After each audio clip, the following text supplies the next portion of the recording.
નમસ્કાર. આજની આપણી આ વિશેષ પ્રસ્તુતિમાં ખૂબ સ્વાગત છે. આજે આપણે વાત કરવાના છીએ ગુજરાતના ખૂણે ખૂણે જાણીતી એક એવી વાનગી વિશે જે ખરેખર એક પાકકળાનો અદ્ભુત નમૂનો છે અને એ છે ઓથેન્ટિક ગુજરાતી દૂધીના મુઠિયા.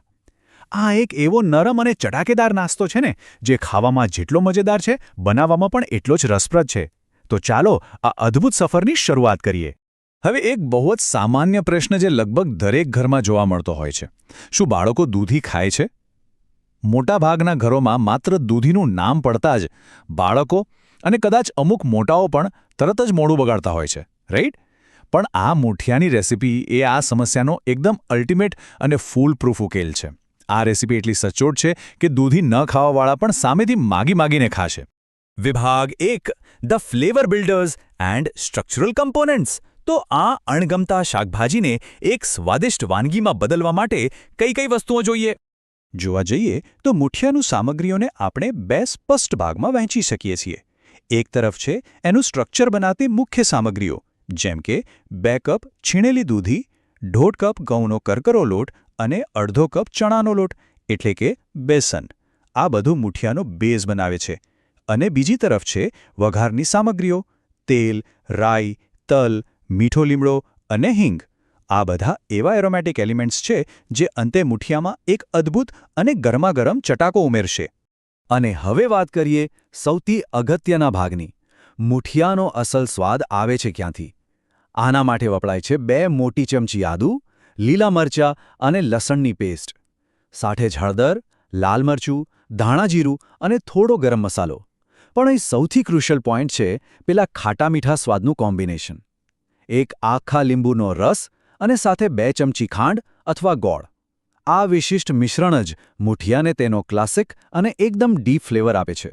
વિભાગ 2 ધી એલ્કેમી, સ્ટેપ બાય સ્ટેપ. હવે જ્યારે બધી જ સામગ્રીઓ તૈયાર છે તો ચાલો જોઈએ કે આ કાચી સામગ્રીઓનું ટેસ્ટી વાનગીમાં ટ્રાન્સફોર્મેશન થાય છે કઈ રીતે. આખી પ્રક્રિયા 5 બહુ જ સરળ તબક્કામાં વહેંચાયેલી છે. સૌથી પહેલાં તાજી દૂધીની છાલ કાઢી તેને છીણી લેવાની છે. ત્યારબાદ આ છીણેલી દૂધીમાં બંને લોટ અને પેલા બધા જ મસાલા બરાબર મિક્સ કરવા. પછીનો તબક્કો સૌથી અગત્યનો છે, પાણી ઉમેર્યા વિના લોટ બાંધવો. લોટ બંધાઈ જાય એટલે હાથમાં સહેજ તેલ લગાવી લોટમાંથી નળાકાર રોલ બનાવવાના અને તેને 15થી 20 મિનિટ માટે સ્ટીમરમાં મીડિયમ તાપે બાફી લેવાના. અને છેલ્લે તેને પૂરેપૂરા ઠંડા થવા દેવા, ગોળ કાપવા અને તેનો રાઈ તલનો સરસ મજાનો વઘાર કરવો. વિભાગ 3 pro secrets of perfect muthiya. ઘણા લોકો ઘરે મુઠિયા ટ્રાય કરતા હોય છે, પણ તે ક્યારેક કડક કે ચીકણા કેમ બની જાય છે? ચાલો એના પાછળના સાયન્ટિફિક અને ટેકનિકલ સિક્રેટ્સ જાણીએ. સૌથી મોટી નવાઈની વાત એ છે કે દૂધીમાં 90% જેટલું તો માત્ર પાણી જ હોય છે.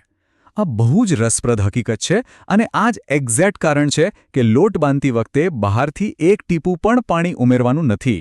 જો ભૂલથી પણ પાણી ઉમેરાઈ જશે તો ખીરું ઢીલું થઈ જશે અને મુઠિયાનો યોગ્ય શેપ ક્યારેય નહીં આવે.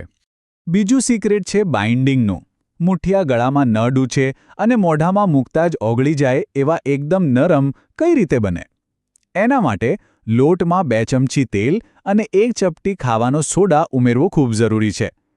આ સોડા અને તેલ જ્યારે દૂધીના પેલા નેચરલ મોઇશ્ચર સાથે મિક્સ થાય છે ને, ત્યારે તે મુઠિયાને અંદરથી એકદમ સોફ્ટ અને જાળીદાર બનાવી દે છે.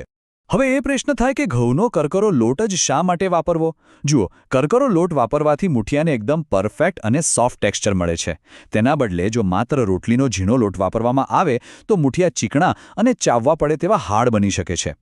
પણ હા, જો કરકરો લોટ ઘરમાં અવેલેબલ ન હોય તો ઝીણા લોટમાં થોડો રવો ઉમેરીને પણ આ પરફેક્ટ ટેક્સચર ચોક્કસ મેળવી શકાય છે. અહીં ધીરજ રાખવી એ જ ખરી કસોટી છે. વરાળમાં બફાયા પછી મુઠિયાના રોલ એકદમ ગરમ અને નરમ હોય છે. જો તેને ઉતાવળ કરીને તરત જ કાપવામાં આવે તો તે 100% તૂટી જશે.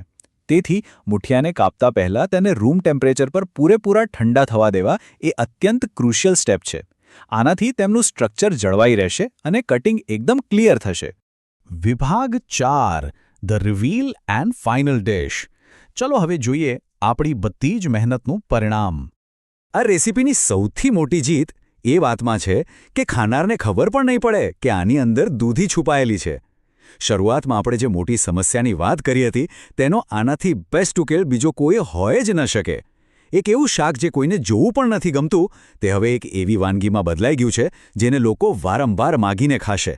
આ ન્યુટ્રિશન અને સ્વાદનું એક બેસ્ટ બેલેન્સ છે. અને જ્યારે ગરમ તેલમાં રાઈ, લીમડો અને તલનો તળતળતો વઘાર આ મુઠિયા પર પડે છે ને ત્યારે એનો સ્વાદ ખરેખર અદ્ભુત બની જાય છે. તો છેલ્લે એક વિચારવા જેવો પ્રશ્ન મૂકીને જઈએ છીએ.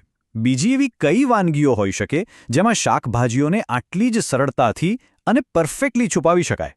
આપણે આપણી જૂની પરંપરાગત વાનગીઓનો ઉપયોગ કરીને કેવી રીતે હેલ્ધી ઇન્ગ્રીડિયન્ટ્સને રોજના ડાયટમાં સામેલ કરી શકીએ એ ખરેખર વિચાર માંગી લે એવી વાત છે.